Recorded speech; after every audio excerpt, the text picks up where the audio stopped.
Hey everybody, welcome back to the Badgerland Birding Podcast, bringing you birding news and stories from the Badger State and beyond. Today we have the Coddiwomple Chronicles couple to talk about their adventures across Wisconsin and beyond, to talk about all of their adventures. So how are you guys doing? Doing pretty good. Good, We good. are getting geared up for our next adventure, actually. You guys want to give a little introduction about who you are and what you do and how you got to do that? Yeah. Well, I'm Marissa. I am the face of the channel, but I could not be here without my husband, Easton.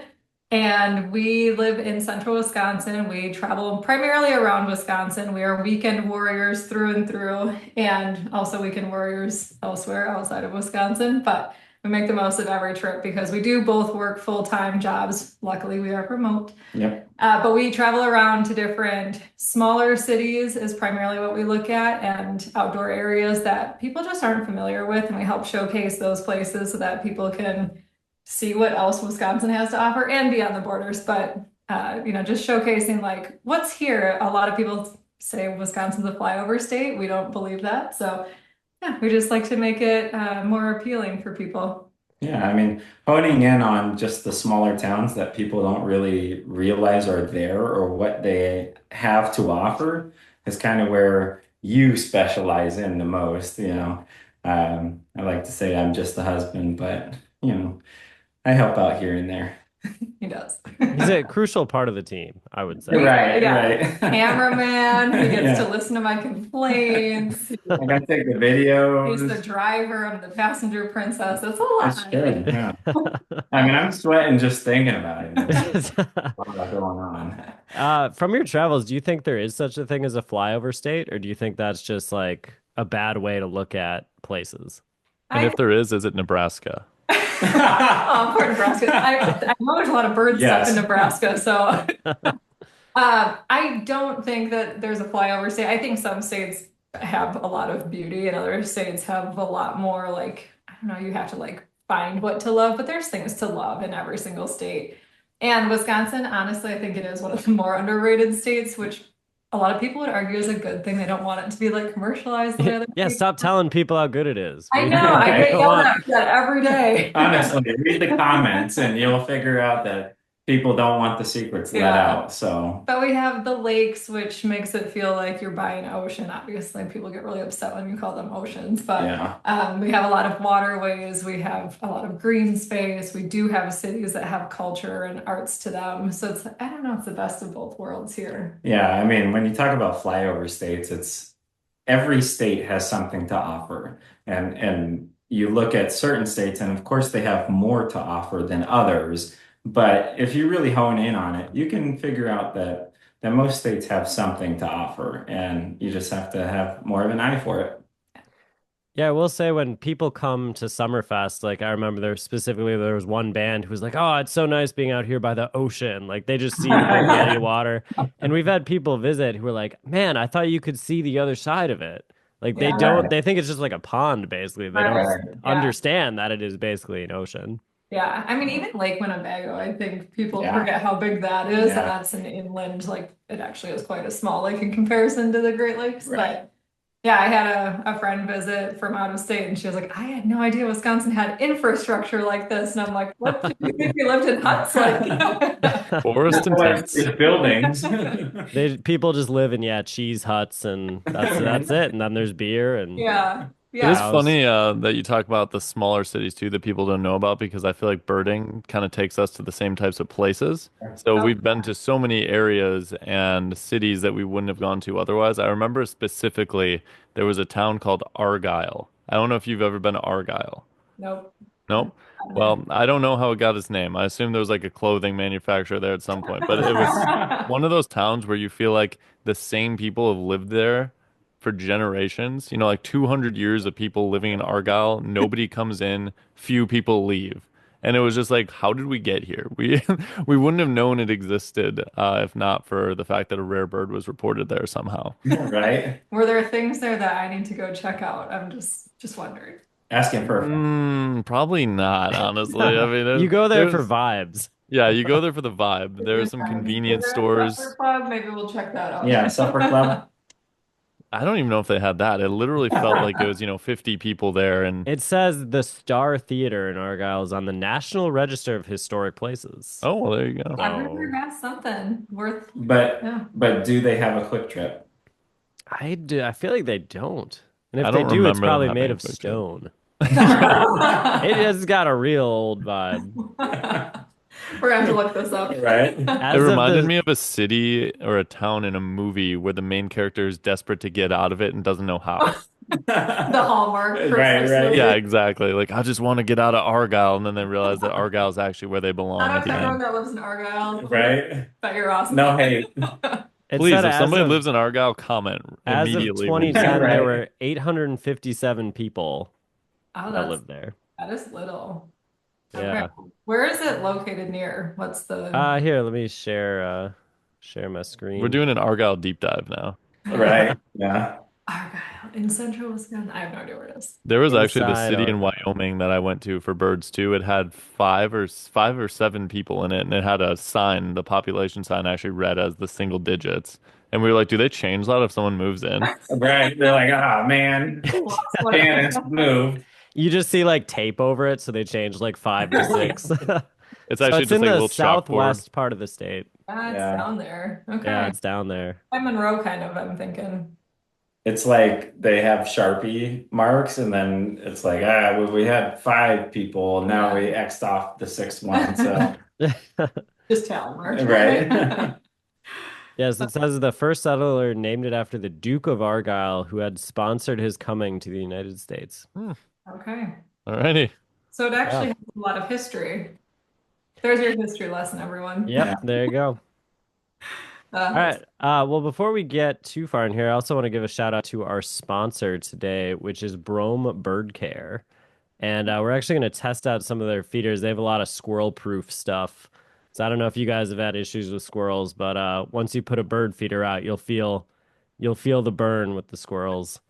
So here's a look, if you're watching, at some of the stuff that Brome has. So they've been designing and manufacturing bird feeders since 1998, and they have a legacy commitment. So you can check out all of their squirrel busting products, and we'll be doing some videos on some of that. So shout out to Brome for sponsoring the podcast.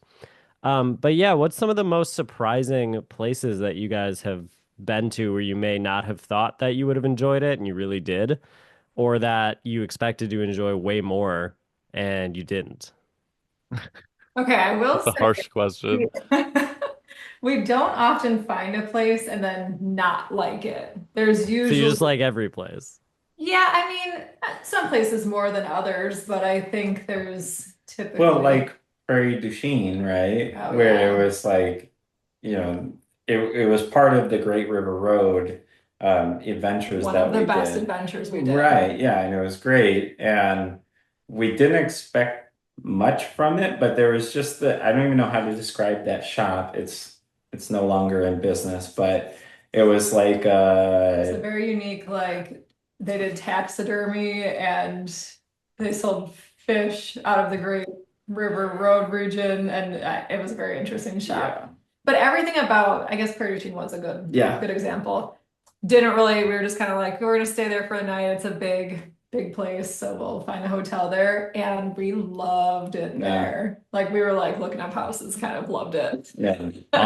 Wow. It was just a really laid back vibe. It was very inexpensive. Yeah. Like our dinner, like a burger and fries kind of meal was like $7 or something. It Yeah, was it like was- crazy cheap compared to where we live anyway. Right. And just like everyone was very nice. They had enough amenities, but it wasn't too much. The river being there was just beautiful. It's just a gorgeous little spot. So we still talk about going back there. It's pretty far away from us, but I don't know if there's any places that we were disappointed in, I guess, or had higher hopes and it didn't turn out.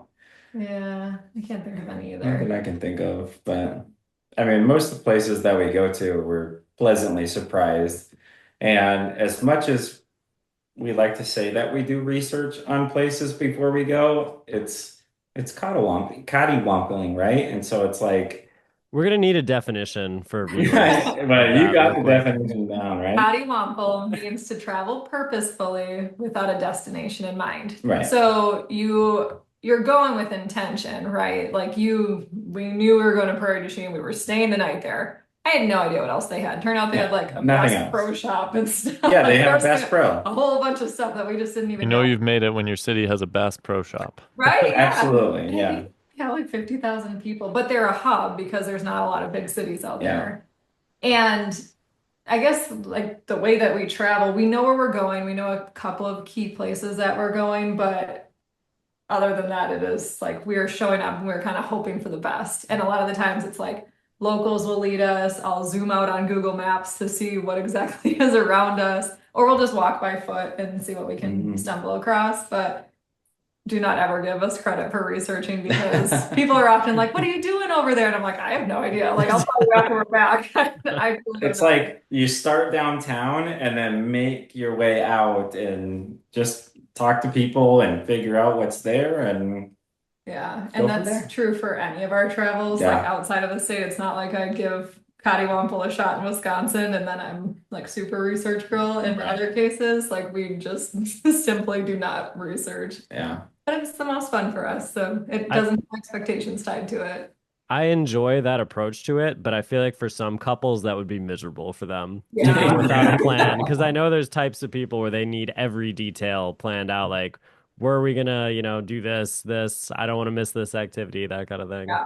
I know some people have like binders of information. Yes. That's overwhelming to me, but But you have, over the last couple of years, made points of, the key spots in each area, and you have guides for that. And, people can go and see like, well, I'm going to, Door County or whatever, what are good spots there. So, you keep track of those things. It's just when we go to a new spot, it's not all laid out and glamorous like people think it is. It's just, we go and figure it out as we go along. So yeah. And I try to encourage people, not so often, maybe I should do this more, but try to tell people on my channel, like part of the adventure is just figuring out what you like to do in these places. Like we're giving you high level, this is what we had fun doing, but ultimately everyone likes different things and there's more to explore. So it's, yeah, I don't know, it's a fun lifestyle. You have people then that hold you accountable if their trip to the same place was bad. Like you told us to go there and it was right. I don't think I've ever had anyone specifically call me out like that, but I have had people come at me online saying, this is not true. This is the worst hamburger I've ever had. When I said it was the best I've ever had. And I'm like, okay, everyone's opinion's a little different, take it with a grain of salt, but And that's the hard part, is everything is subjective, right? So everybody has a different opinion on what's good, what's not good, what they like to do. So, if you don't like, I don't know, ballroom dancing, then don't go. I don't know. It's very hard to figure out what everybody likes to do. So yeah, never gonna please everyone. right. The internet's a crazy place. Yeah, and Definitely. The more people that follow you, I'm sure you have this too, it just gets crazier. Right. It's like Yes. find your little bubble gets. Definitely picturing someone being like, I went ballroom dancing and hated it. And I've never liked ballroom, but I went because you recommended it. Like, Yeah. Right. We noticed that the more our content gets shown to people, like if a particular video does well, you start getting conspiracy theorists that comment actually. Or we had did a a guy video that on Derek. bird flu, and that one was real full of conspiracy Yes, theorists. Derek was arguing with somebody for like a good 3 days on it, and then he kept saying that we were censoring him, even though we had no idea what he was talking about. He just kept being like, "I'm being censored," and we're like, "Sir, say whatever." Yeah, it is you and you want know to what say. the worst part was? Then he deleted all his comments. He censored himself in the end. And I'm like, Oh, it was yeah. to the point where like I wanted the conversation there so people would see how ridiculous the dude was being. And then he deleted it all after claiming we were censoring But it. effort. It was the self-censor. And then he commented on something else multiple days later. And I'm just like, I'm leaving that one alone. Yeah, I mean that's just engagement at that point. I know. I was like, every comment he leaves Win. probably helps to some degree. Yeah, I feel like that's what happens then is you can be like, everything you say just helps the algorithm, so other people find it, and then they're like, oh, like they're stuck then. They're like, what do I do? You see them stewing in there. Exactly. I just like to say some people's kids, just Some people's parents. some people's yeah, parents. yeah. Yeah. Unfortunately. It's crazy. You guys ever been anywhere haunted? Yes. We don't have any stories. No, we don't have But we have been to places that people have told us are haunted. I must not be in tune with that because I never feel the icky creepies, but like, There's just like a ghost next to you, and you're like, I yeah, don't see anything. me and Phil are just hanging out. I don't No know. big deal. Yeah, I've never, I don't know. I must not have that intuition or whatever. That It's was on the lost tip on of my me. tongue. I can't figure out where there was one like I don't know, hotel or something that was haunted. It's not worthwhile right now, but Well, the yeah. Red Circle Inn, we were Well, just the there. Red Circle Inn, yeah, I'm thinking of something else, but yeah. I mean, we've definitely been to places that were recorded as haunted, but never any firsthand experiences with it. Why do you have cool stories? No, Yeah. I wish. That's when we finished the Zoom interview. We look back and there's actually nobody sitting next to you. Just you. I love it. No, my parents, if you ever want ghost stories, my parents lived Right. in a haunted house and that they, We'll have to get them on the pod. Yeah. Right, yeah, exactly. I will Yeah. let them know. They will talk your ear out. Yeah. My Your dad's been dad working, loves to yeah, talk about that stuff. my dad's And been working on a book, so to Oh be, man, yeah. yeah, yeah. plenty of crazy We stories. ask everyone about it, and usually people are like, "Nah, I've never had those experiences." But then occasionally get one that goes, "Nah, not really, except this one time." We actually, we were down in Florida for this birding festival called the Space Coast Birding Festival, and we asked the kayak guide. So we got to go on this kayak trip through some of like the wetland areas along the coast, and we were like, "Hey, have you ever seen anything weird out here?" And he was like, "To be honest." Like not that often, but yeah, I have. And we're like, do you want to talk about it at all? And he's like, no. Yeah, So he like, didn't want to talk about it. yeah, It sounded like it was some something, kind of ghost something He deal. just freaked him left you out. hanging? What? What was that? He just left you hanging? Yeah, he Yeah. didn't want to talk about it. Like it seemed like it was Wow. traumatizing. Or like it would summon something if you Yeah. talked about it. I don't Right, know. right, yeah. Yeah. Hmm. Interesting. No, I wish I had a story. If there are any people out there that have a haunted place that want to bring us in, we'll come. I don't. Will we? Well, I would. Okay, actually, I'm afraid of the dark, so I'm probably not the best person to bring Yeah, in because I How would do be. you not get creeped out in haunted places if you're afraid of the dark? That's probably why I've never experienced it because it's never dark. It's just What do you do when you close your eyes? Panic, actually. Oh, okay. No, I mean, I do. No, I'm fine at night, but I'm fine, I'm fine. yeah, I really like. I in the outdoors, I'm more afraid of the dark, not inside of my house. Well, yeah, because there's probably a bear lurking. Yeah, but like we love camping. I don't know why I even like it because I'm afraid of the dark. But like as soon as it gets, twilighty or whatever, I'm like, well, it's time. As if the tent would save me from anything. But Uh, it feels like it helps. yeah. Yeah, it's a mental game. I do have okay, so one time we were in Hawaii. This was not with you, Hmm. but we went swimming to go see manta rays at night. So they put out fake lights, and then the manta rays come thinking it's sunshine because all the plankton or whatever they eat come out with it. And so all these like huge, I mean, 16-foot wingspan manta rays come out, and we got in the water. So we paddled out there. We got into the water, so outside of our kayaks. And we just had I don't know, there's probably 20 of us, had to hang on to this like paddle board type situation that they had the lights hanging off of. And I'm like hanging off the end, and all I can think is in this pitch dark water that there's a shark watching me from afar, like waiting to attack me. And I think that's when all of my darkness stuff kind of started. Nothing happened, obviously. We're okay. That sounds like some thalassophobia to me. I don't even know what that is, but I agree. So that's a fear of deep, dark water. That is me, yes. Yes. There's something about water at night though. Like Oh, even it's even eerie. lakes at night, Oh, In yeah. the ocean, Yeah, yeah. I don't Yeah. want to be anywhere near it.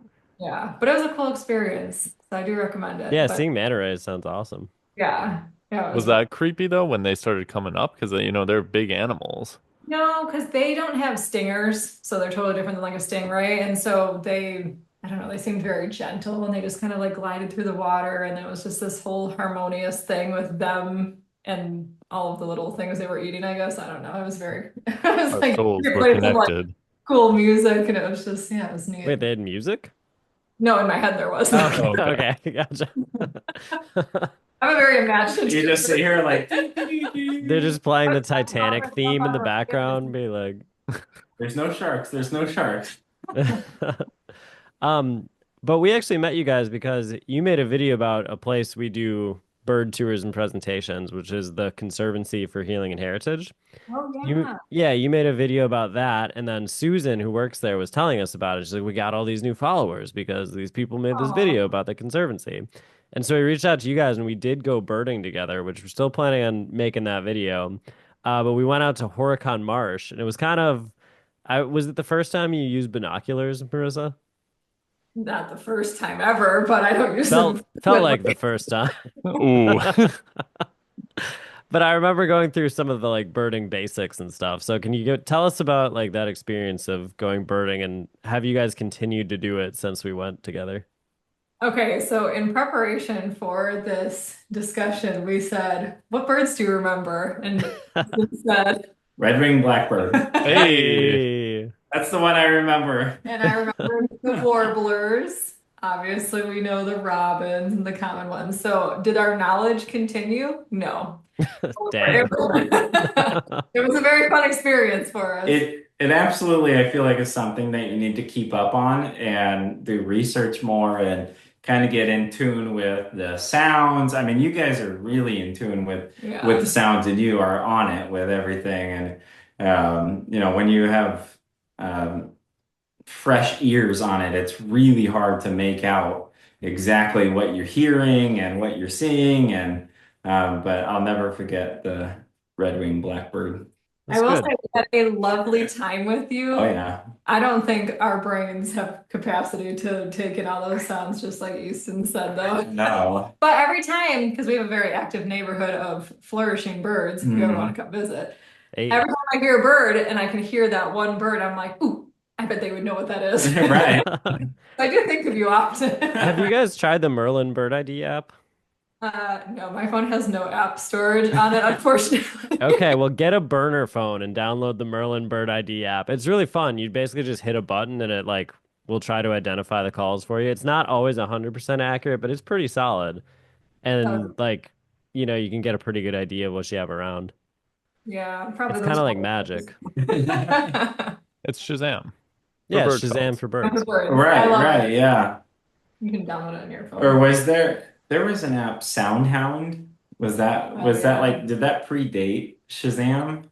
Do you I don't know. guys I know SoundHound is like an AI company. I don't know if they have an app though. Maybe they transitioned. they were around for a long time, I feel like, I don't know. Yeah. previously. I don't Maybe they did. I don't know.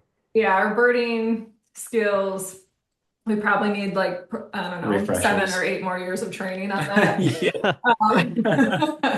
But beside that, we enjoy Yeah. what you do a lot. We love it for you, for us. We have to just watch you and learn from you still. Yeah. Here's a question. What did you think of Horicon Marsh? Because that's an iconic naturalist type destination for a lot of Yeah. people. So what was your impression of that place?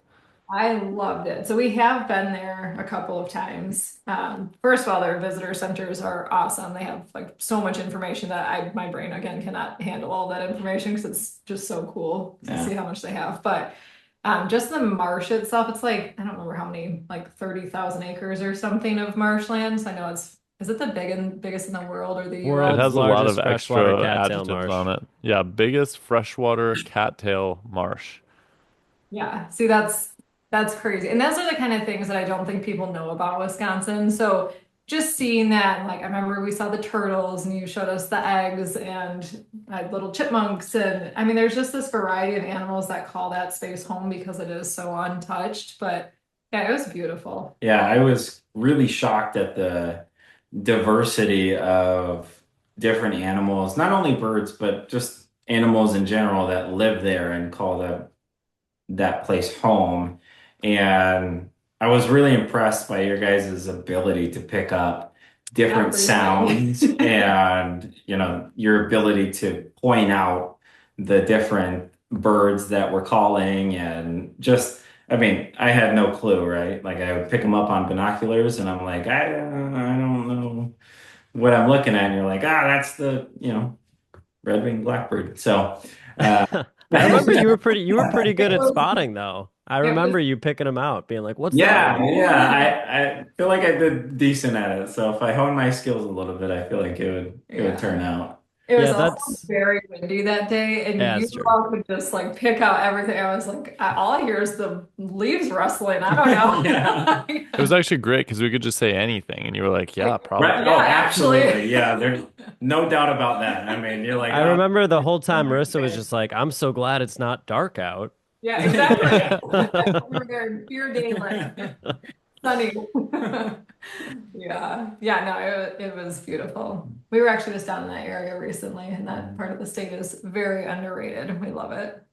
Yeah, I will say that's one thing that I appreciate now is knowing the songs and calls a lot better because me and Ryan have been doing this for over 10 years now. But when we started, you would hear everything and just be like, man, I bet there's like a really rare thing in there that I just don't know what it sounds like. And you would have this feeling that you were just missing everything.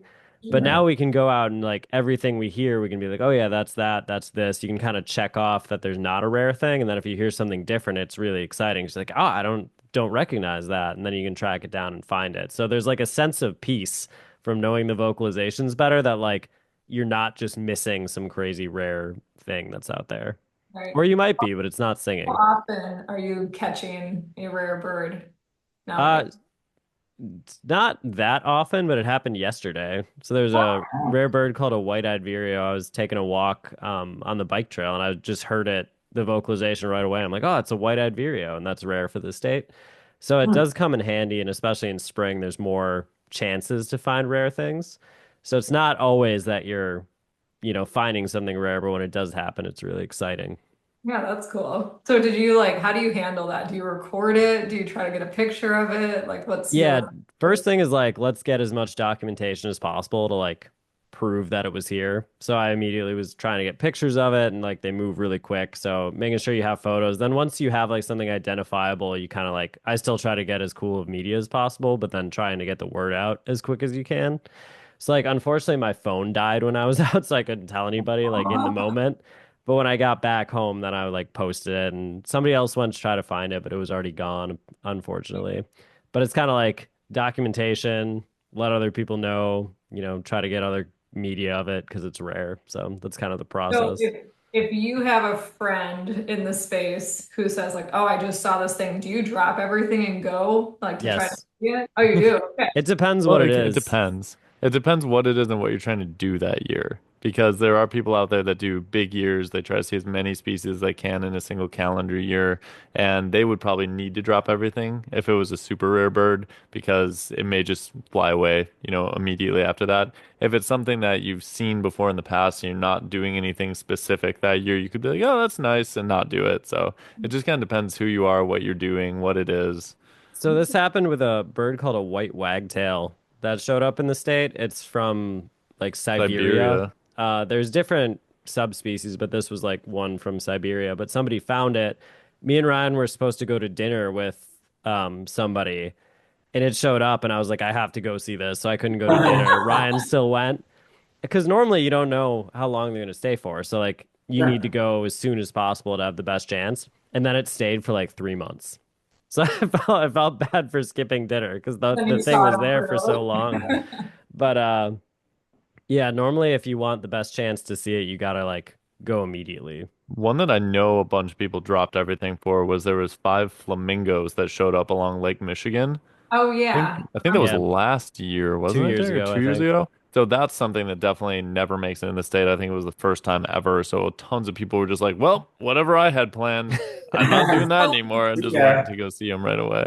And I yeah, think if you have friends who are birders, you're probably kind of used to that behavior of them just be like, well, I gotta go. I'll see you later. yeah. So how often, when you drop everything, right, and you go, how often is the bird or the animal still there? I mean, because you have to think, okay, maybe they're just going to fly away immediately, or you may not get a chance at it. So how often do you get a chance to actually see that rare bird that sticks around? I feel like it's pretty high actually. If something gets reported, you immediately drop everything, go to see it, and it's legitimately a very rare bird, probably upwards of like 80 to 90% because Wow. other people are constantly coming in then and like getting eyes on it and seeing what it does. So it might Right. be, you get getting updates on it constantly. Oh, we saw it, a mile south of where it was before. Oh, it went to this other park now and people are trying to relocate it. So it's kind of a group effort to find it. But if you go there when all the buzz is still happening, then somebody probably is going to get eyes on it when you're there, or you're going to be able to just follow whatever path they kind of said to take to get there. If you had a report and then a week later it's still kind of being seen, but the buzz has died off, you have less of a chance because then other people aren't really there helping you find it. So it might just be you. So usually if you get there quickly after, you have a really good chance to find it still. Yeah, or if it's like, you see the report, but you can't leave work until like 5, and then you have to go after work. Like your chances go down the longer you spend waiting. It feels like if you go immediately, you got a pretty good shot. But it is amazing that these individual birds are kind of able to be refound for long periods of time. Yeah. Because I flew to Texas to look for this bird called a stone chat. That was like the first time in the lower 48 states and had been there for like months. But you're on the plane and you're like, a bird could come and eat this thing. Like there's only Right. one. Like you're taking a big risk. You're like, hey, be careful. Like don't do anything stupid. Stone chat, get yourself eaten or like fly Right. somewhere else. Like you can't control them. They can just do whatever they want. So you kind of just have some hope that they're gonna stay and be able to be found and It seen. feels a lot like geocaching, but the item you're trying to find can go anytime it wants, Yeah. anywhere it wants. So you've gotten on a plane to chase after them. That's kind of cool. He Yeah. does that all the time. I think it's only because of the channel, really, that I feel more justified in do it because I'm like, I can film it and make something from it. I think Right, it'd be right. tough if I was just spending that money just to see We know something. people though that do it just to see it. Yeah. There's a guy who, oh, I'm gonna go to Arizona tomorrow because something was reported there that I've never seen before. So there's people, Oh, if they have the time in the capital, they'll go chase it. so Ryan, you don't go along with these random trips? I don't have as much schedule flexibility as Derek has, so a lot of times when he's just like, Blames yeah, the so I'm thinking schedule about going flexibility. down to Florida this week. I'm like, yeah, that's great. Wish I could take off. So Yeah. no place is too far then. Well, I mean, it depends. Depending Normally, on, I'd stay within the US if I go chase something right now. sure, yeah, Yeah. What's funny too is commenting on that thing about the US. There's a lot of stuff that lives in other parts of North America, specifically Mexico, that if you went to Mexico would be very easy to find, but one of them will get into the United States and cause a huge stir because people want to get it for their what's called ABA area, which is American Birding Association, which is essentially US and Canada, plus Alaska and Hawaii, even though they're not continental US technically. But one bird that's common in Mexico will come across the border and then people will flock to see it to get it on their US list, basically. Interesting. yeah. Hmm. All because the bird decided to fly just a little further Right. north or Yep, just a Yeah. little further north. There's Now a funny comic our friend Rosemary made where it was like, the northern cardinals, the red birds. Mhm. yeah. Yeah, you guys have seen them. They're really only in the eastern US, and it was like a comic about a cardinal not feeling like appreciated. And so like in the comic, the cardinal goes to the west, and then the bird watcher's like, "Oh my gosh, it's a cardinal! How cool is that?" And then it's like much happier because it's rare there, so people appreciate it Right. more. Yeah, Yeah, that is true, I guess. I will say when we lived out in Arizona, there was not a lot of songbirds anyway No. where we were. I feel like you guys weren't looking. There's so much cool stuff in Arizona. Not in Really? Prescott, there was not. Well, in Prescott, there's probably more than down south, I would Yeah. think. But just in comparison to like our Oh, yeah, Wisconsin yeah. house, I mean, it was very few songbirds. Probably more in like the wooded areas of Yes. it, but not in the high desert areas. It Right. was pretty quiet. I was always like, all I can hear is the wind out here. Yeah.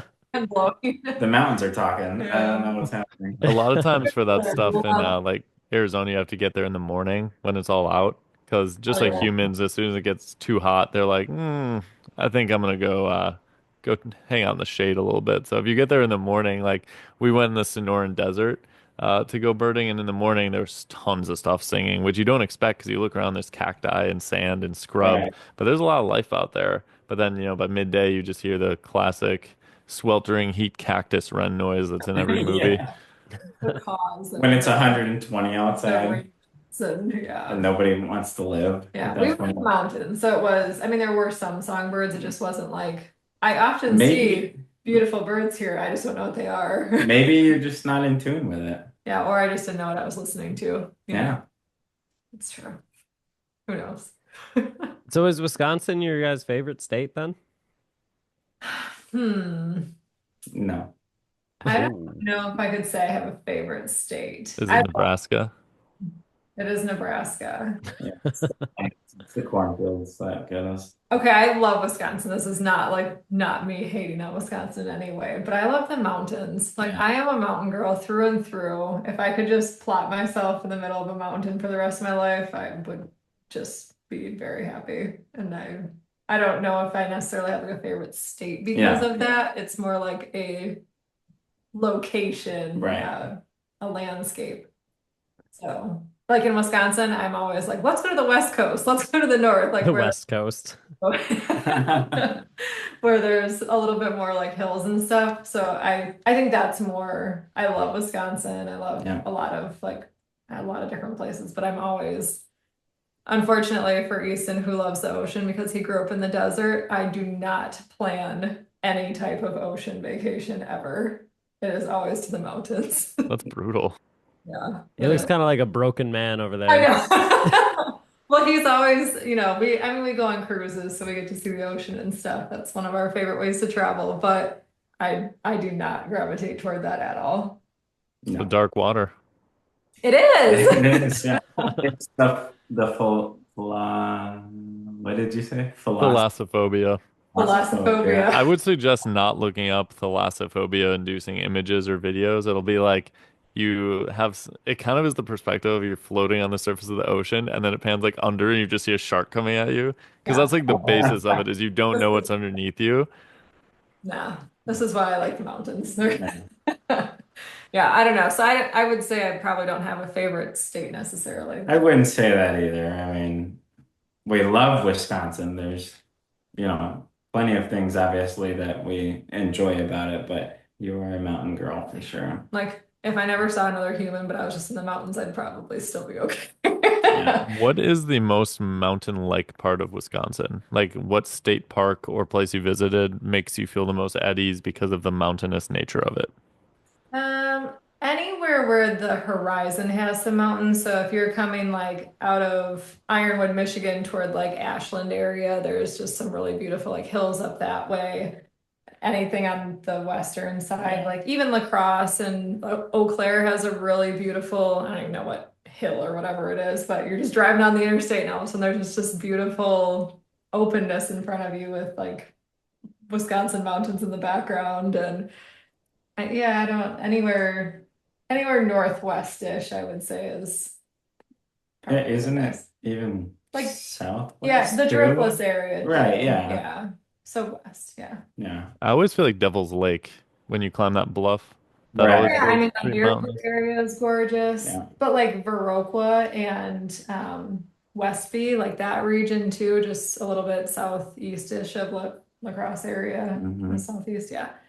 That area is just, I don't know, just driving through those, like not a lot exists out there. It's a lot of like country land and farms and stuff, and just cute, really cute small towns actually, but just the rolling hills out there. And like there's the hollers. Like, have you driven through any of the hollers out there? No. Sounds like a mythical creature. Yeah. Are you talking about the Ozarks? It's the gargoyles. Like a canyon kind of thing that you're driving through. So like Oh. Potosi area has beautiful hollers, and they call them like apple holler, and I don't know. It's beautiful.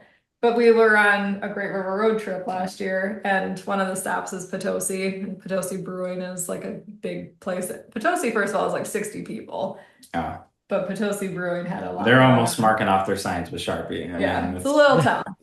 But we got a little turned around, Coddiwomple life. And all of a sudden we were in this just beautiful, it was like a canyon wall surrounding you, just driving. And then we finally found the end of the road and it had a road sign and it was called like something Mystic Holler or something. It was just like a beautiful little, I don't know. So that's a really beautiful area. So the Driftless, the West and the Northwest, I would say. Chef's kiss. Yes. So how many states have you guys been to? Well, we Let's actually find have our a map. map over there. Together, probably around 20, 20 to 25 probably. Yeah. Because we haven't added to it in a while. Yeah. I've Or traveled like put the pin separately in. Yeah. a lot more than Easton did not really travel before me. Fun fact. He Nope. was a homebody. Yeah. Yep. In the Just desert? in the In the desert. desert. Yeah. The rattlesnakes and the scorpions. So And I was kind of like, what do you do for fun? And he was like, this. And I was like, oh my gosh, okay, let's play this. And so now You're like, let's start an Instagram together. yeah. yeah, I don't know what happened with that, but he agreed. Yeah, now he likes traveling, which is really exciting. We're just glad that you're the face of it, and He doesn't like being on camera. so quite they the don't same. have to look at me. They can look at beautiful you. So I don't know. I read the comments and all the people are saying they needed more mustaches. I can provide that. I'll give them what the people are asking for. So You got to give the people what they want. fine. I mean, I guess I'm gonna start my own Instagram and say, call it mustache. Man. Chronicles. Yeah, Mustache Chronicles.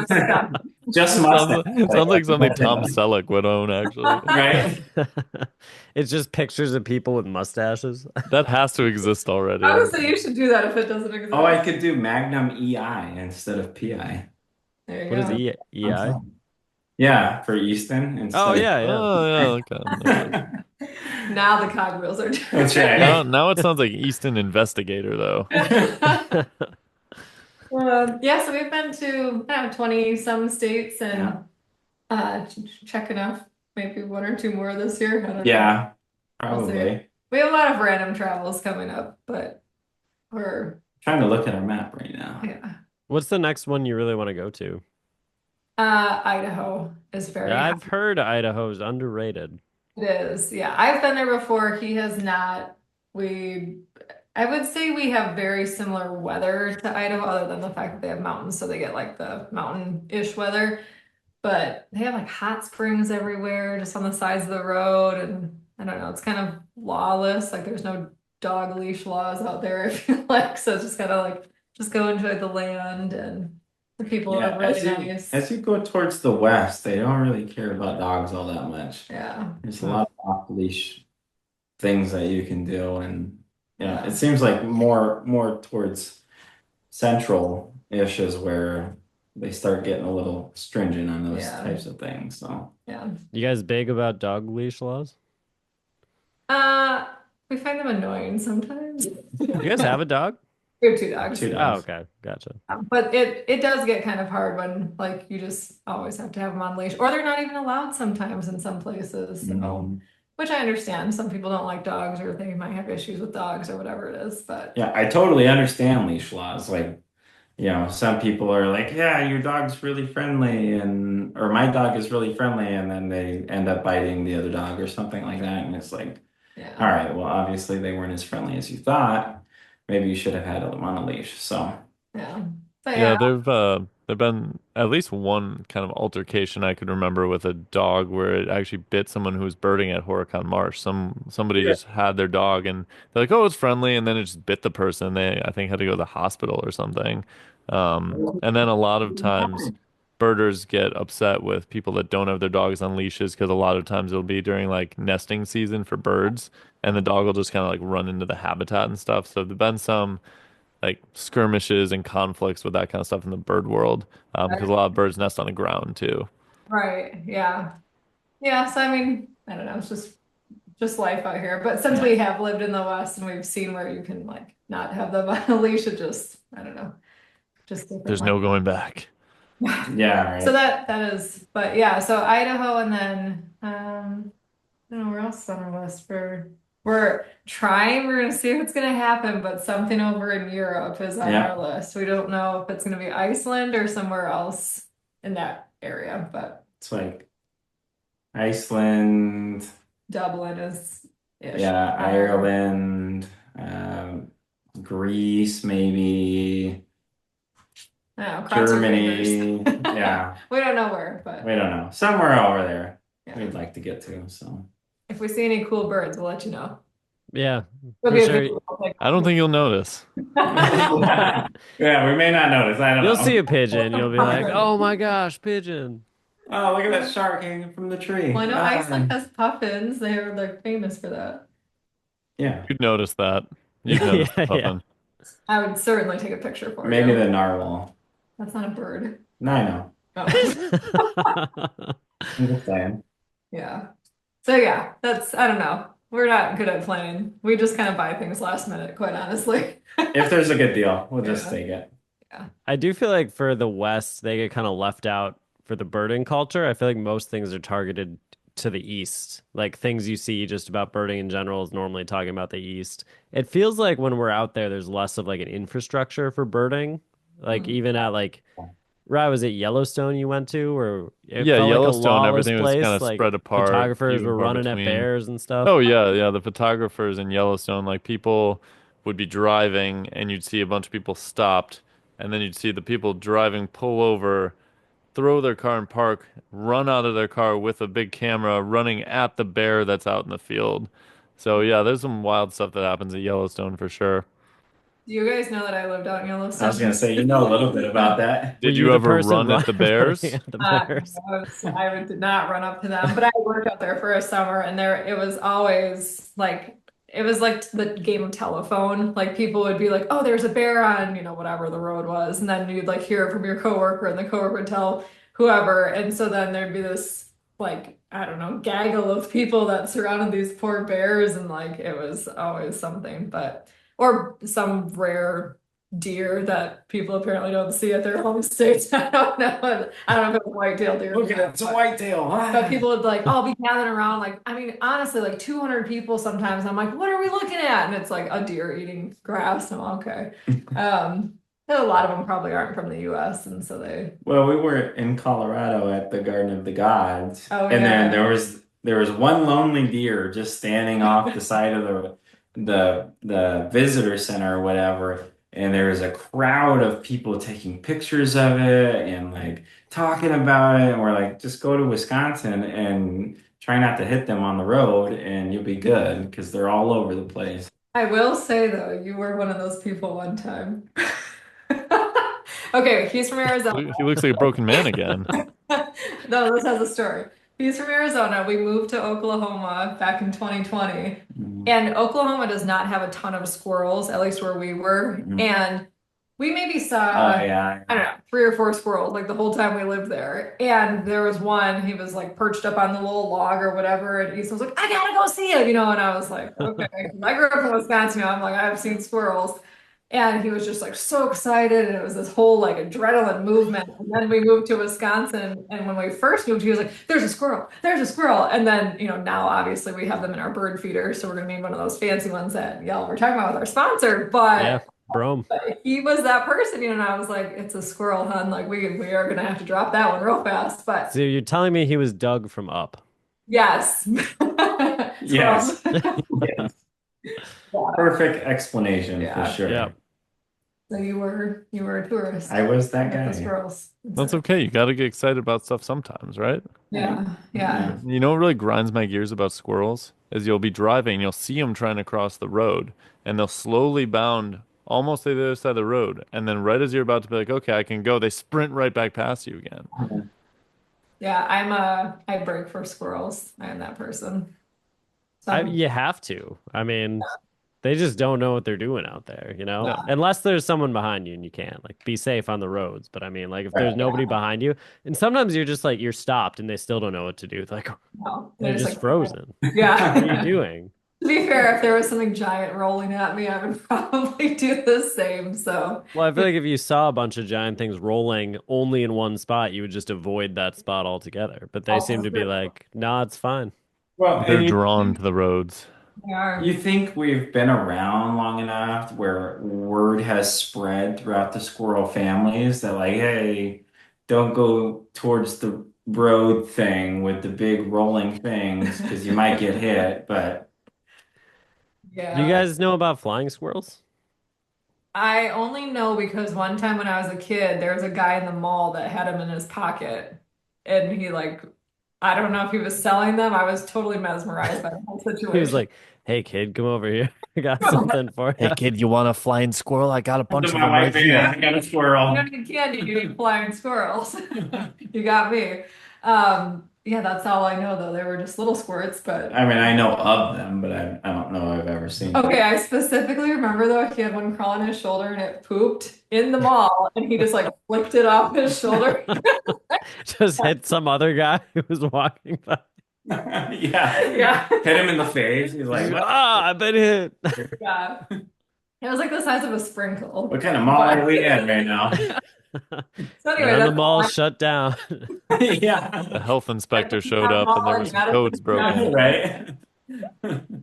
So apparently they're really common at bird feeders at night, and you just wouldn't really know that you had them because they come at night to feed. And so sometimes when you're driving down the road, you'll see them fly across the road, and it looks wild because they're just gliding from tree to tree. It's like a nighttime blur. I mean, I know you don't go outside at night, Yeah. but like if you were ever to go outside at night, you just see this I'm like, blur wait go a right second. by. We're gonna have to look for that. We're gonna have to put a trail cam out there. Yeah, you may want to put one on your feeder because they're apparently really common. Like, Huh. If you have a wooded yard at all, especially with like a bunch of older trees in your neighborhood or wherever you live, Ew. Yeah. yeah, you might have them. Can you shine lights on them or do they like, I don't want to say they disappear because I can't do that, but are they they vanish. blurred from the light? So Yeah, our you could parents, put like the edge of a light on one, and they probably wouldn't freak out. yeah, our parents have them at their bird feeder, and it seems like some of them are really friendly and others are a little more skittish. So there's one that will just stare at you from like 3 feet away as he's just like eating a walnut.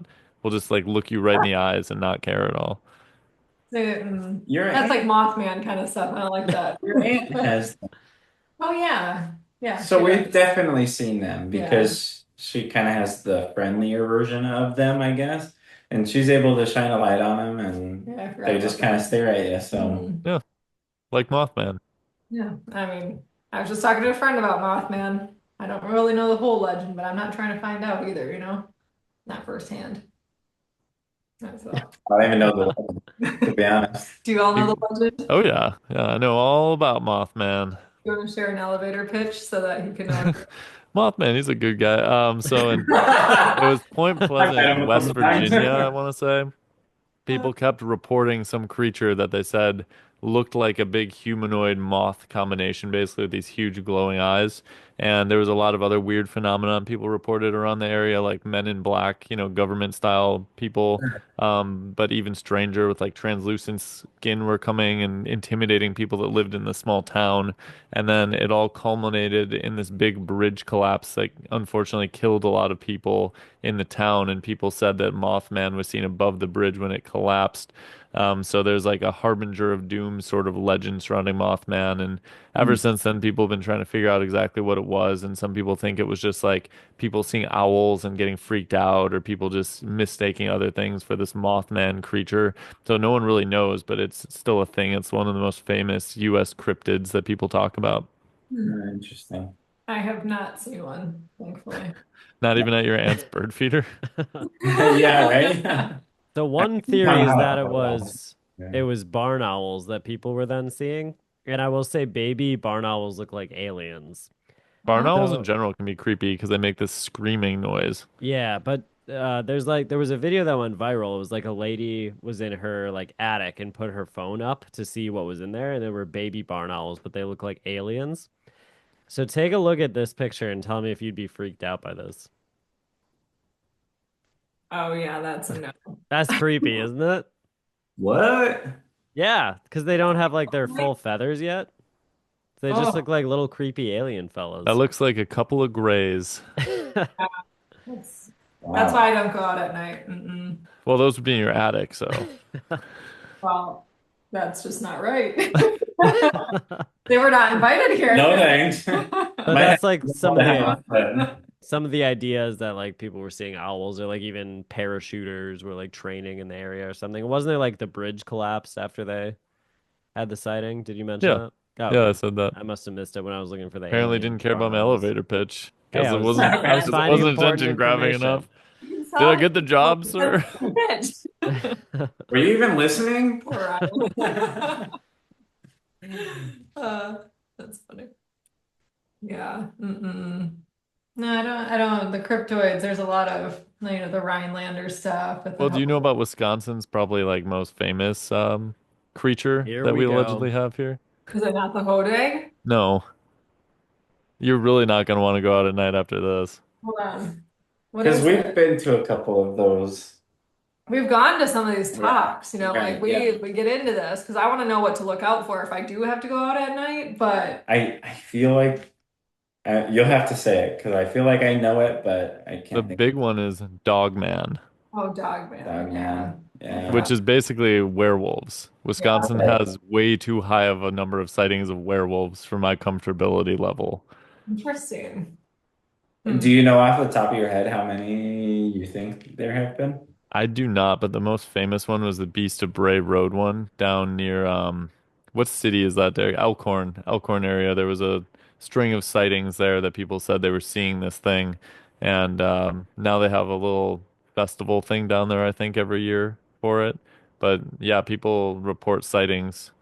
And I remember when I was in high school, so probably like what would it be like? I don't know, almost 20 years ago, there was a sighting where some guy was collecting dead deer from the side of the road. It was his job to remove this stuff. He was like DNR worker or something like that. So he loaded one up in his truck and got in his the cab of his truck to start writing down information on it and felt the whole truck shake. And then he looked and he saw this thing taking the deer out of the back of his truck. And he was like, I got out of there immediately. And I remember that made state news and people were talking about that. So. So, do you two believe in all of these cryptoids? I'm very agnostic about the cryptoids. Okay. I feel like I'm no at this point. I just feel like there would have been some kind of concrete evidence by now. I'm interested in it.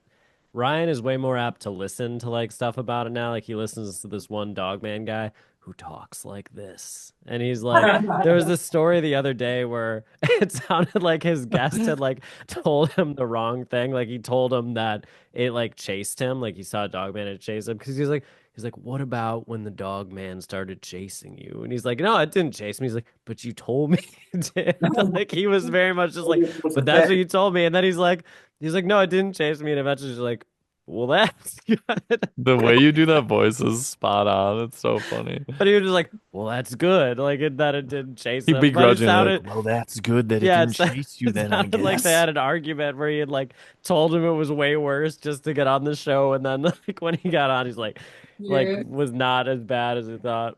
painful. I feel like there's so much technology right now that if they were real, somebody somewhere would be able to capture it. And it can't be so elusive that like nobody's able to get a picture of it or a video or anything. So I don't know. I'm on the fence about it. So That's no, kind of that's kind of where we're at with there's a species of bird that's presumed extinct called the ivory-billed woodpecker that people claim to see, but it's normally just this other bird that looks similar called a pileated woodpecker. And I feel like with the cryptid stuff and with that stuff, it's like you go into looking for something concrete, like something, sugary, something like real, but it's just like there's nothing of substance. So like I there's a was gonna say group it's yeah, unsatiating. there's a Like group listening to about that stuff is it's like the unsatiating. the fake artificial sweetener where like you're looking for that satisfying like sugar, but it's just not there. It's And not so it. there's like an ivory-billed woodpecker group that's supposed to be like people post their sightings and stuff, but it's all these pileated woodpeckers that, people are like, oh, I saw one, and then it's not it. Or there's like, here's a painting of the ivory-billed woodpecker. Like it's just everything but the actual evidence. So it gets like very unsatisfying. I'm fascinated though by the fact that so many people report this stuff because like Sasquatch is the biggest one that there have been so many sightings that you like something weird is going on one way or another. It's either people have this mass delusion or mass lie that they're telling, which is interesting, or there's something out there which is also interesting. So it's like tip the scale of it's not innocuous anymore. There's something happening that needs to be uncovered one way or another. I do think though, like our brains are so powerful that you could probably control yourself into thinking that you saw Yeah. something a lot of the time. So I feel like 50% of the cases are probably just people like that shadow. It was certainly whatever I think it was. But I do Especially at night. agree. There's Yeah. got to be a percentage that are hoaxes too. So like Yeah. that's got to be some percentage of it as well. Yeah, people want attention in general, People but want to what's get on crazy is Dogman Radio yeah, and I tell their mean, but story. if only like a small percentage of those are legitimate, that someone saw something that is unexplainable, then you can't just say it's not true. Yeah. Right. The one thing that I feel like I can definitely get on board with, so I kind of sort of believe in Bigfoot, okay. But the other thing would be stuff in the ocean, like the Loch Ness monster kind of stuff, See, because that one I don't believe in. well, I don't know if that I believe in, but I feel like there's definitely stuff we have not uncovered in the ocean. So there's probably some wildly big thing in there that like we just don't know about. I would agree with that. There's a vast percentage of the ocean that has been undiscovered, and we can only go so far. And, you know, as far as we've gone down, we've uncovered, you know, different things. And so as you go deeper, I mean, there are animals out there that can, survive the pressure or survive the lack of light or oxygen or, whatever you want to call it. So I don't put it past that either. So I kind of believe in it. I think there's only one solution. We got to drain it. Okay. Drain the ocean. Yeah. Drain the ocean. We got to see what's under there. I agree. Where are you putting the water? Just I'm like on the trying to calculate continents? my We'll head. address that later. You We want to got to reverse start it, somewhere. so That is not continents for are us all to water. solve. We, Yeah. we have people for that, I think. Yeah. I'll I can have do a to- Kickstarter campaign. Right? Yeah, I could swear though, like Lake Michigan even, I feel like there's probably some stuff in there that just I don't know. With the cold climate, I feel like it really limits what could be I in there. can say I would not want to just be floating on the middle of Lake Michigan. No, That I would make do me bel very I do uncomfortable. believe bull sharks have made it up to Lake Michigan though. what? Yeah, Yeah. because they can survive in fresh and salt water. I think a lot. I think people suspect maybe they came in from ballast water too. Yeah. I know they've been found way up the Mississippi, and I think there's at least been one instance of a bull shark being found in Lake Michigan. Wow, that's crazy. We went surfing in Lake Michigan. I would not have done that had I known there could be sharks. There could be one bull shark every A 100 bull years. shark Right? after me. You're the There's probably lucky some one. big sturgeon in there too. Yeah. Sturgeon are freaky. I actually looked up what the world record was recently. Do you know what it was? It was from like the 1800s, so who knows if it was true, but like 23 feet. It's big Can you sturgeon. even imagine? Did you see that video? I think it was like a Russian aquarium. There was a woman doing like a routine as a mermaid in this tank, and a big sturgeon's going over top of her and just goes and like tries I to suck did her see head in. that. Yeah. Yeah, That's hilarious. No, I don't. I'm not gonna watch that either. it was wild because sturgeon, they're bottom feeding fish, so they're not really gonna attack or eat live food. It was just that it Yeah. happened to be swimming like above her, and her head was right there, and it gave it a try, I guess. Yeah. Did she get hurt? I think she had some minor injuries, but was mostly okay. Was it But traumatized? I wouldn't go back in there. No. Yeah, that's Okay, it looks like there's been no confirmed. There's been like myth of them being in the Great Lakes, so we don't know if they were or not, but they've been far up as Alton, Illinois. huh. So all the way from presumably the Gulf up the Mississippi into Illinois. That's crazy because they had to go through like locking dams and stuff then too. Yeah, this was in 1937. So I don't know how much, I mean, how how many credible locks and is dams are that there. a thing from 1937? I think probably pretty credible. It says We two know that they fishermen can caught survive one. in fresh water really Yeah. effectively. But it sounds like there's been like rumors and myths of people seeing them in the Great Lakes, but it hasn't been like somebody caught one. I'm just wondering why all of the old school records of like, we caught a 50-pound bass are all from like the 1800s. Like we can't catch world records now, There's a or lot less fishing going on then. There's been a lot of overfishing since then, so I think that's true. it's Yeah, a I lot guess harder that to is. get stuff. People don't always You take catch it care of them before either. or no. Yeah. Yeah, that's true. But you think like, oh, I need all this special equipment to go fishing and like all these great new rods, and then they caught a 30-pound bass on a cane pole, and you're like, Yeah, you're like I hand lined it. right, Right? exactly, yeah, yeah. So it's kind of What do interesting. they call it? Noodling? Oh yeah, noodling. Yeah, where you just stick your hand in a hole and hope a catfish bites it.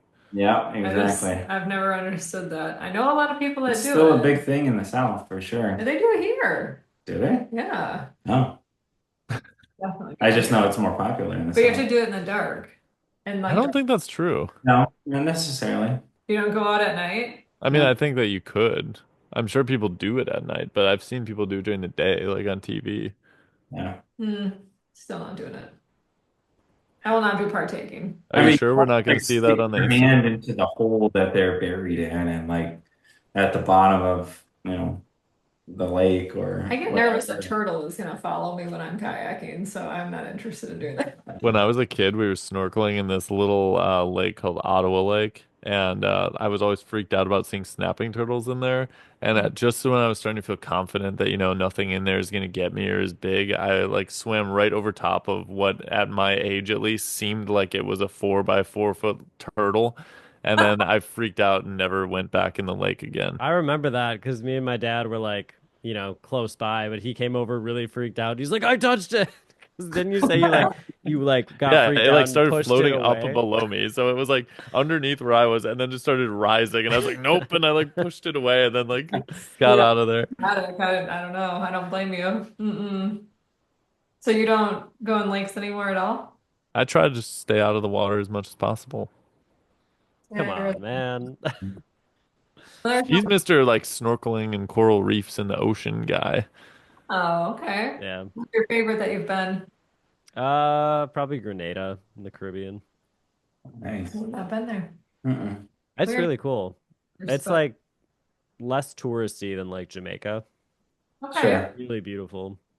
Did you go there specifically, or were you on like a It was cruise? for a research trip. So we were researching the coral reefs. Cool. Nice. I do like coral reefs. I mean, it's cool to see that, but It They is have cool. the macroalgae problem where there's a lot of nutrients and the algae is kind of covering the coral, so it's not able to get like the light that it needs. So you see a lot more algae than reef. interesting. Wow. It's been like How an do you ongoing know fight that? with coral reefs. Somebody's got to go clean that up. Yeah, well, the ecosystem is just kind of messed up because they used to be like urchins that would eat the algae, but now there's less urchins and there's overfishing, and Hmm. it's a whole kind of chain reaction. Right. Are you guys scuba certified? No, we both have ear issues. Ah, That will ever be a thing for us, sadly. Yeah. And you don't like sharks. Yeah. Or water. a lot of issues. There is. Are you a scuba person? Me, yeah. Have you been to the Lorville, the dive park? No. That's pretty cool. Yeah, that's a Where's pretty that at? near like Red Granite, Watoma area. So it's like a town right in that I've region. been to Red Granite, Okay, like the so quarry right they outside have of there. yeah, it's a different quarry. No Okay. one knows about it 'cause it's like 2 miles away, tucked away. And this dive team like kind of owns it, I guess. I don't really know the exact ownership, but they've like put stuff in there. There's like a plane, there's a bus, there's cars, and so they like do dives and they do like Easter egg hunts sometimes down there, and they'll like plant stuff down there for you to find and whatever. You should definitely check it out. It's Yeah, pretty it sounds cool. Are there sharks in there? probably just piranhas, I don't know. There is That's- one who bull knows? shark. There's There's one one bull shark, shark yeah. has made it in. They're like, just to keep you on your toes, we put a shark in there. Good luck. It was actually walking on land. It has adapted. So It's not Dogman, it's Sharkman. yeah, Shark Man. There's Dogman in there. They put a Dogman in the pool. There's like some pretty hiking and stuff there too, though, and yeah, you have to have your own equipment. That's the only thing. So And they Okay, instruct gotcha. too. They teach, right? yeah, Yeah. I think like Appleton maybe is where they were from. I can't remember, Yeah, I can't remember either. but they contract out this land, and Mhm. it's called West Point Dive Park.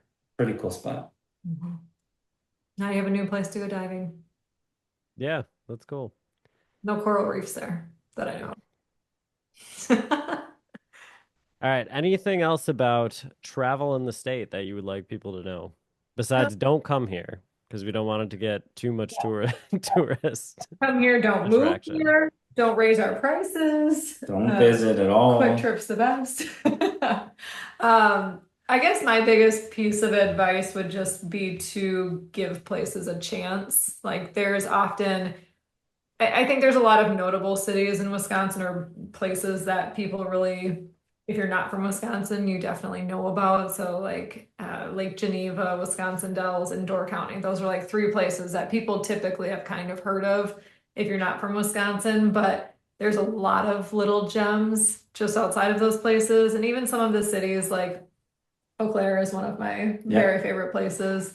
But even smaller cities like Ripon, we spend a ton of time in, and we love going there just for a day trip. And I don't think people often make those places destinations, and I'm just truly name dropping random ones, but there's so many good places. My page is full of them, but yeah, just going out and seeing what else is out there beyond the very commercialized places, which are commercialized for a reason. We love those places too, but there are so many gems in our state. So go beyond the, what the guidebooks tell you and just explore a little more. Yeah, and it doesn't necessarily mean that like, all right, you're gonna go stop in, that one place, Argyle, and Argyle, Like gargoyle. and make it, the place that you're gonna spend a week there. It's like you can town hop and go check out what each town has and what they have available to offer you. You don't necessarily have to make it a destination where you're just gonna sit in that one place and then, not have anything to do.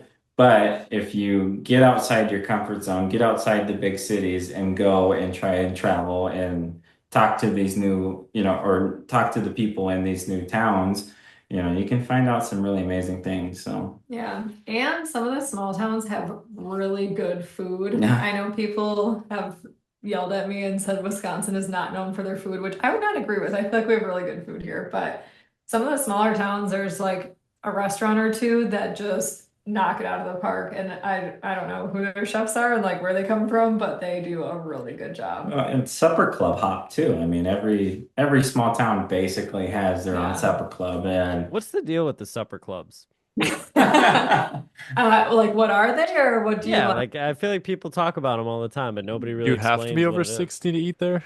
No, I'm in my 30s. I eat there, so it's fine. You can be of any age. So a supper we club. do go with people that are over 60 though. Yeah, we have been supper club hopping with Do my they have parents. like a supper club gold card or something? Yeah, they probably do actually. No, I know they have little books and stuff that you can like kind of stamp off. So supper club traditionally, but I don't know if this is the exact definition. This is my definition. Don't quote us on They this. are more in the country generally. It's in a smaller area. It's not like in the middle of town. There are exceptions. They open for supper. So the bar opens first, usually around like 4, and then dining room will open at like 5.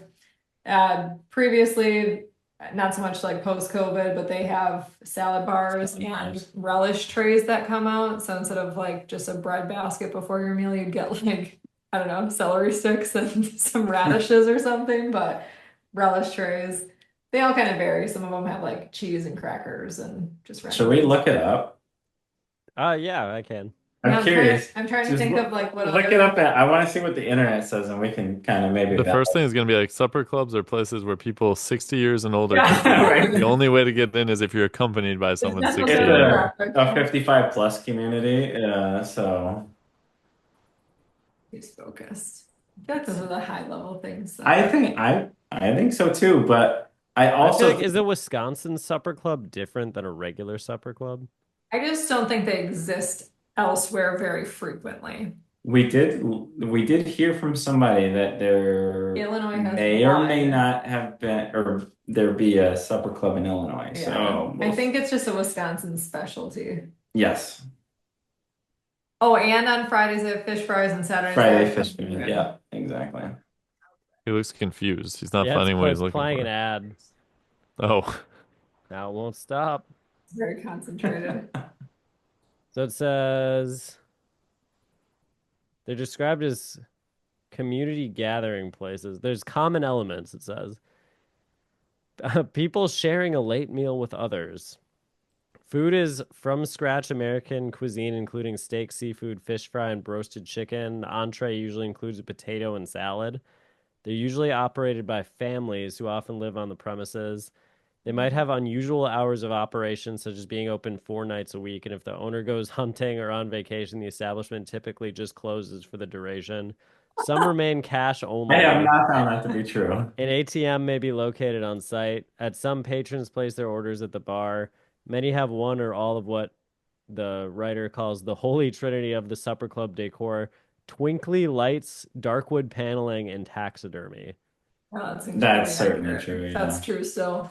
Yeah, family owned is another kind of criteria Yeah. next in. I don't know what to make of any of this. I feel like this is like just a Wisconsin thing where That they sounded just like call just a themselves hodgepodge supper of random clubs. Supper attributes that club? can't possibly apply to all of these places.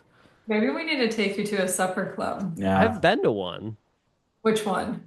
I don't remember. Oh, I know Are you I've sure been you've to it been though. there? Yeah, I used to work for the DNR and we would travel to all these different places and I know we went to one of the supper clubs. It must not have made a very big impact on It you. was by a Festival Foods because I know because we don't have Festival Foods up here or down here, I guess. Yeah, we're gonna need to probably go to another one. Yeah. Says We're gonna find a legend Friday. has it the first one was opened by a Milwaukee native in Beverly Hills, California in the 1920s. Huh. Interesting. By Feel a like Milwaukee native, Lawrence Frank. So still Wisconsin based. Right. Wisconsin. Yeah. Yeah, I feel like they were, I don't know, they came from Wisconsin. They've trickled out. But I assume that, but I don't yeah. know. So every month this year we're going to a new supper club to try whatever we can and just see what we can find across the state. So we've been to 4 of them so far. Haven't gone to our May one, but and we're keeping a little criteria of like how was the food, how was the service, how was the atmosphere, and I mean, we've been to more than 4. It's just Yeah. now we're I got more info for you. It says it wasn't until Prohibition that supper clubs really took off. During that era, Wisconsin dance halls and roadhouses, often located on the edge of town, were places to dance, drink, hang out, and sometimes partake in questionable activities, especially in remote areas. Post-Prohibition, many of these establishments transitioned into supper clubs. oh, They hit their heyday in the 1950s and 60s. Back then, they were essentially adult playgrounds, he said, with plenty of food and the ability to stay open late. huh. Can we bring back dance halls? That sounds cool. That sounds like such a like small town in the 40s thing. Right? Like that'd be like fun. they were all like, well, that wasn't the prohibition, but standing around a burn barrel at night and drinking moonshine or something, I dancing. think that's exactly what was happening. Right? That's not what I pictured. In the woods, on the edge of town. In the woods, right? With the Yeah. dog men. With the dog. Dog man. And if you were in West Virginia, with the Mothmen. Yeah. They probably all saw them because they were drinking. They probably got some bad moonshine that day. Yeah, exactly. Well, point of view, but yeah, there's some really good supper clubs though too. We've had some awesome meals. We just went to Red Circle Inn, which is Wisconsin's oldest supper club. Yeah. That was such a good experience. Yeah. It was very fun. I actually partnered with them and it was like this, they did not tell me to say this, but like it was phenomenal. I really liked it. Yeah. Just the whole thing. And it's Where is it? Neshota. Oh, So okay. kind of Milwaukee-ish area, I guess you'd say. Right, we could go there tomorrow. We could. There you go. I'm gonna wait for my full report back from you two. I was hoping you would give us a report. Well, I already posted about my report. You can go watch it We'll on have to Instagram. check it out, and we'll have the viewers should check it out as well. And if it's bad, we're gonna be like, "How dare you send us that?" Right. Yeah, you tell me. No. And then when somebody asks if anyone ever calls you out specifically, you can be like, "This one time." No, we had a really good time there. Just make sure to comment on the reel. Yeah. That way it pushes. We need the algorithm though. I Right. can tell you guys are censoring us then. Yeah, right. How dare you? I'm gonna make you delete your own post, so Yeah. The So what are your self-censor. top 5 places to eat in the state? Top 5 places to eat in the state. Oh my gosh. We have gone to Horseradish in Princeton several times. We really like it there. top 5 places to eat in the state. KRB's in Watoma KRBs. has very good barbecue. Like on par with Southern barbecue, I would say. Yeah. Where else do we frequent? We aren't usually repeat offenders, you know? I feel like you guys should just have a list of this with like all the ratings of the places. We've had really good meals, but like one-off, so not things that we've gone back to confirm that they're really good consistently. There was that one, I mean, this isn't a supper club or anything, but there was that one winery in New Glarus where we had that really good pizza at. My gosh, we visited a lot of places with I know, pizza. but it was on the hill, right? Oh, that Overlooking was. everything, and it Yeah. was super pretty. Yeah. It had that long outside patio, Mhm. had super good pizza. That I was a think, great I spot. think it's Bailey's Vineyard. You're gonna have to look that up. Sorry, Derek, you're on the spot. Which one? And New Glarus Vineyard. New I think it's Glazes, yeah. Bailey's Run? Bailey. Bailey's Run Yeah. sounds I Yeah. don't correct. need to look it up. Oh, in Bailey's Run. Yep. New Richmond, there was, you didn't come with me on this one. There was a really good, it's 45th Parallel Distillery. Oh yeah. They have like a renowned chef in there. Oh my gosh, that food was really good. I still dream about that food actually. And that was like 2 years ago. I've only heard of this. It's pretty far away from us, so we don't get there obviously very often. Eau Claire has some good eats too. Yeah, the Informalist, their Yep, pizza was that really was good. really good. See, now we're on this whole pizza train. I know. Bill's Pizza also in Apparently, Stevens Point is we really like good. pizza. No, I love nachos. Where else have I gotten good nachos though? I don't, there's so many places. There's actually probably In too many Ripon, the places. nachos, they're wood fired. Oh yeah, at Knuth Yeah, Brewing. Knuth Brewing. They have great nachos. Their pizza's good too at Roadhouse. I'm trying to think of hamburgers or cheeseburgers. You eat more burgers than I do. I know. Well, I'm not thinking of anything, so. But I know there has been some good spots. It is really hard to choose top 5 restaurants though. Yeah, I Also, can imagine. traveled throughout the entire state for the last 2 years and gone to an unspeakable amount of places Yeah. that like trying to figure out how to narrow down some things is really hard. Yeah. It I feel like all you guys keep a little journal entry of each one with like a rating.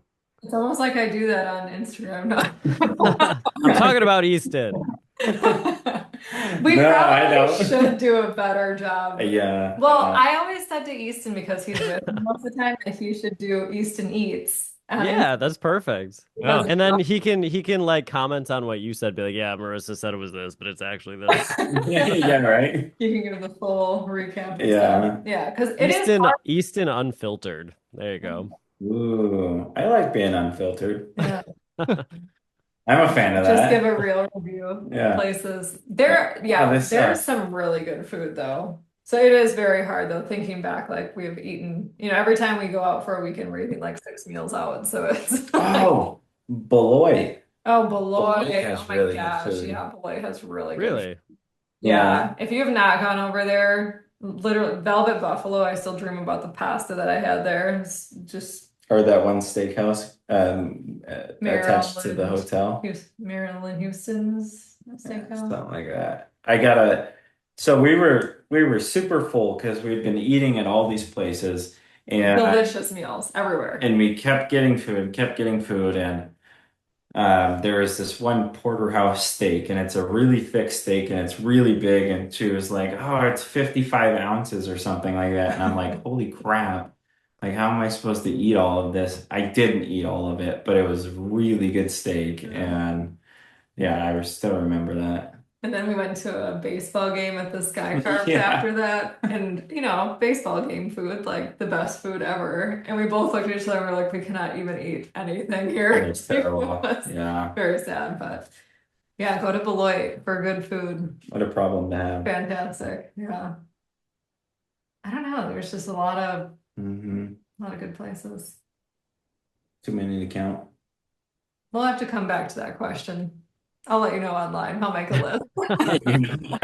Well, people can check out your Instagram and scroll through and see what places they might be interested in visiting. I do have a shameless plug that I offer a free guide that has over 200 restaurants across the state that are very good. So if you Awesome. are, How can people get that?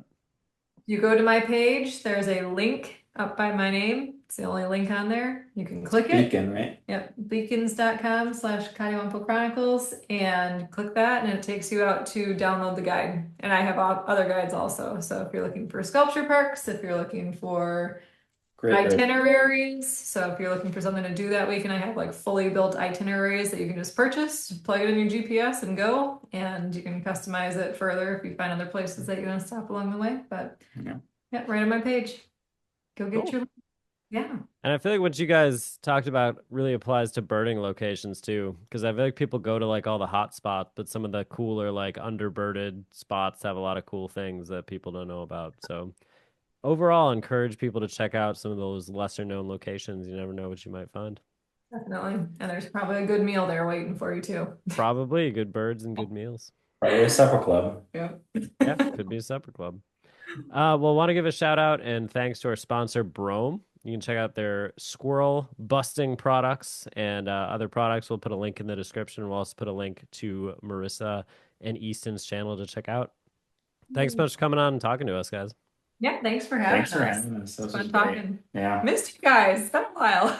Yeah, good to see you. And thanks everyone for watching and listening to this episode of the Badgerland Birding Podcast.